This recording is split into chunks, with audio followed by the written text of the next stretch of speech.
আজকের থেকে দাড়িপাল্লার ধানের শীষের কোনো ভেদাভেদ থাকবে না। কারণ ধানের শীষের কর্মীরাও পাথরঘাটায় বসবাস করবেন, আর দাড়িপাল্লার কর্মীরাও পাথরঘাটায় বসবাস করবেন। তাদের আমরা টেরা চোখে দেখতে চাই না। কারণ ওনারাও পাথরঘাটার মানুষ, আমরাও পাথরঘাটার মানুষ। আমরা নির্বাচিত হয়েছি, যখনকার শপথ হবে তখনকার শপথে লেখাই থাকবে জনগণের জানের মালের দায়িত্ব এলাকার সংসদ সদস্যর। অতএব আমরাও এই এলাকায় বসবাস করবে, ওনাদেরও জানের মালের দায়িত্ব আলাহাসুল ইসলাম মনি সাহেবের।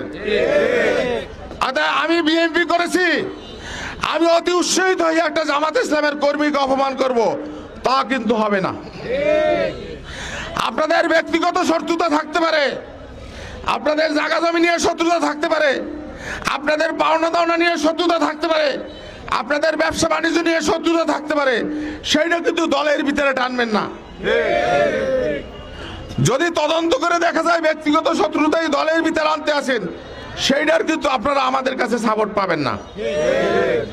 আমি তাই বাংলাদেশ জাতীয়তাবাদী দলকে কর্মীদের বলতে চাই, যখন গাছে ফল হয় মাথা তখন নিচু হয়, যেখানে ফল থাকে না সেখানে মাথা নিচু হয় না।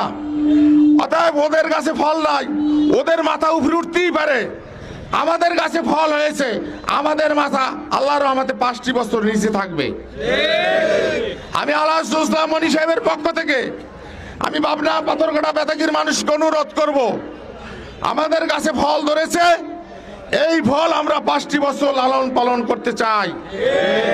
আলাহাসুল ইসলাম মনি সাহেবের এই পাথরঘাটায় শেষ এমপি নয়, বাংলাদেশ জাতীয়তাবাদী দলের এই পাথরঘাটা থেকে শেষ এমপি নয়, আবারও এখানে ছেলে জন্মাবে এবং আবারও জাতীয়তাবাদী দল থেকে এমপি হবে। তা আমরা যদি আজকের ফল হওয়ার পরও ধৈর্যতা ধারণ না করি, আমরা কিন্তু ফল পেতে আবার কষ্ট হবে। যারা 15টি বছর দখল করে দেশ চালিয়েছেন, অত্যাচার করেছেন, স্বৈরাচার করেছেন, গুম করেছেন, খুন করেছেন, আজকের বাংলাদেশে তাদের কবরও হচ্ছে না। গ্রাম্য চৌকিদার থেকে শুরু করে বাইতুল মুকাররমের খতিব সহ দেশ থেকে পালাতে হয়েছে। আমরা জাতীয়তাবাদী দল, শহীদ প্রেসিডেন্ট জিয়াউর রহমানের দল, খালেদা জিয়ার দল, আদর্শ তারেক রহমানের দল, আমরা এরকম পালাইতে চাই না।